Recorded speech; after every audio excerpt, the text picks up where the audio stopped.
আসসালামু আলাইকুম এভরিওয়ান, সবাই কেমন আছো? আলহামদুলিল্লাহ আমি বেশ ভালো আছি। আমি সাথী বলছি শরীয়তপুর থেকে।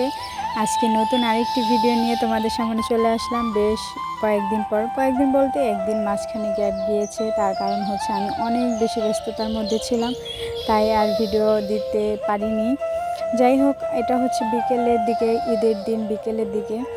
আসলে আমার আম্মু একটু অসুস্থ ছিল, তার জন্য অনেকটাই কাজ আমার উপর প্রেশার পড়ে গিয়েছে। তার পাশাপাশি আবার আমার ছেলে আছে, ও তো ছোটো মানুষ, একটু পরপরই খাওয়ার জন্য বায়না ধরে বা কান্নাকাটি করে।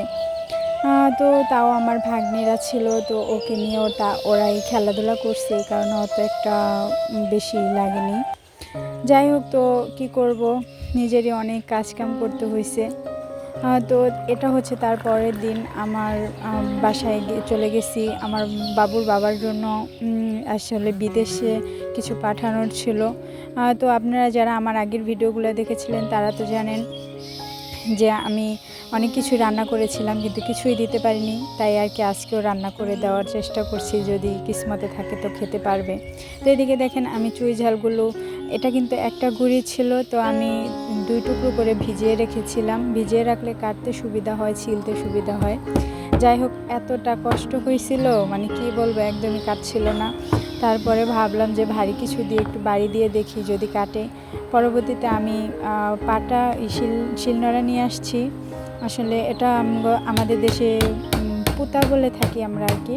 তো এটা দিয়েই প্রেস করে করে আমি কেটে নিয়েছি। তো এটা কাটতে অনেক বেশি কষ্ট হয়েছিল। যাই হোক, আসলে কিছু কিছু শখের জিনিস খেতে হলে তো অবশ্যই কষ্ট করতে হবে। তো এটা স্বাদটা না একদম অন্যরকম একটা ঝাঁঝালো টাইপের ছিল। আসলে যারা খেয়েছেন তারা হয়তো বা জানেন।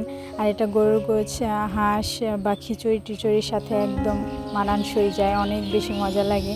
আসলে যারা অধিক পরিমাণে ঝাল খান তাদের জন্য একদম পারফেক্ট আছে এটা। আর আমার মতন যারা ঝাল কম খান তারা কিন্তু এমনি খেতে পারবেন না। আর এটা চিবিয়ে চিবিয়ে খেতে বেশি ভালো লাগে, তবে এক একজন এক একভাবে রান্না করে। আমি একটু ডাটা টাইপের ভাবে কেটেছি যাতে ধরে ধরে খাওয়া যায়, আর গোল করেও কাটা যায়। তো এটাকে না একটু থেতলিয়ে দিলে ভালো হতো, আমি বুঝতে পারিনি, আসলে খেয়াল ছিল না। তো এইদিকে আমি একটা কড়াই বসিয়ে দিয়েছি এলো শেফের। এই কড়াইটা আমি উপহার হিসেবে পেয়েছিলাম। যাই হোক, সেটা তো আপনাদের সাথে শেয়ার করেছিলাম। আর এদিকে আমি সব রকম ময় মশলা দিয়ে দিয়েছি। আসলে গোশ রান্না করলে অনেকেই দেখি যে শাহি মশলাটা আসলে আপনারা ব্যবহার করেন, কিন্তু আমার পার্সোনালি শাহি মশলাটা ঘ্রাণটা আমার সহ্য হয় না। তাই আমি সব রকম ময় মশলা দিয়েই রান্না করি।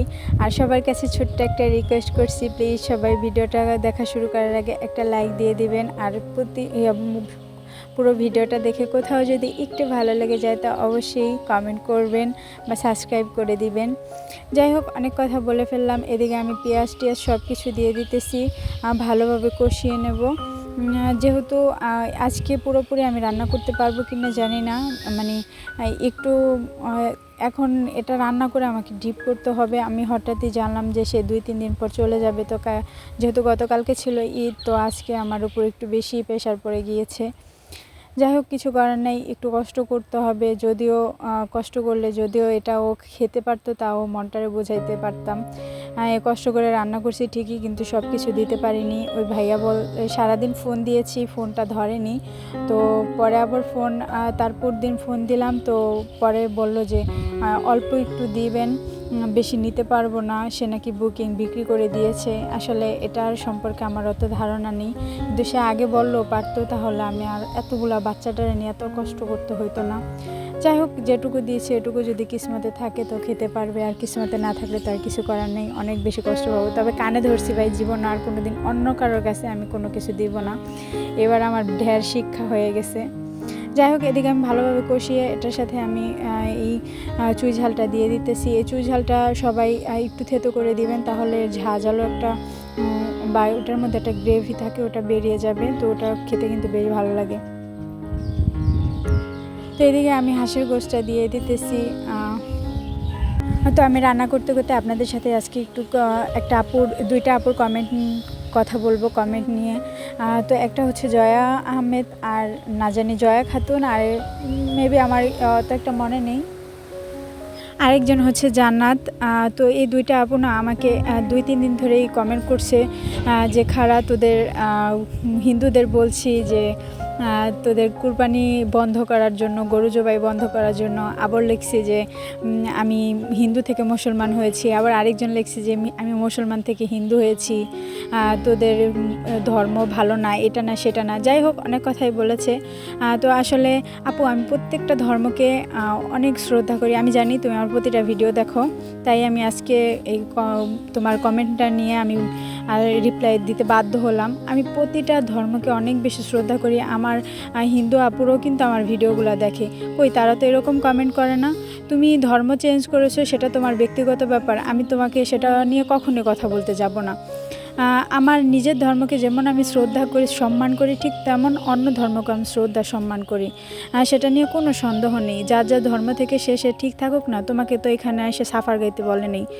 যাই হোক আমি তোমাকে একটু কড়াভাবে কথাটা বলে ফেললাম, কিছু মনে করো না। আমাকে এইভাবে আইসা নিচে কমেন্ট করবা না। যদি ভালো লাগে ভিডিও অবশ্যই দেখবা, ভালো একটা কমেন্ট করে যাবা, আমার এতে কোনো আফসোস নেই, ঠিক আছে। যাই হোক আমি দেখতে দেখতে দেখো এদিকে আমি একটু এই তাড়াতাড়ি দ্রুত ঠান্ডা করার জন্য বড় বোয়ালে পানি নিয়েছি। তারপরে অনেকক্ষণ পর্যন্ত রেখে দিয়েছিলাম, ঘন্টা 2 পরে দেখি যে একদম ঠান্ডা হয়ে গেছে।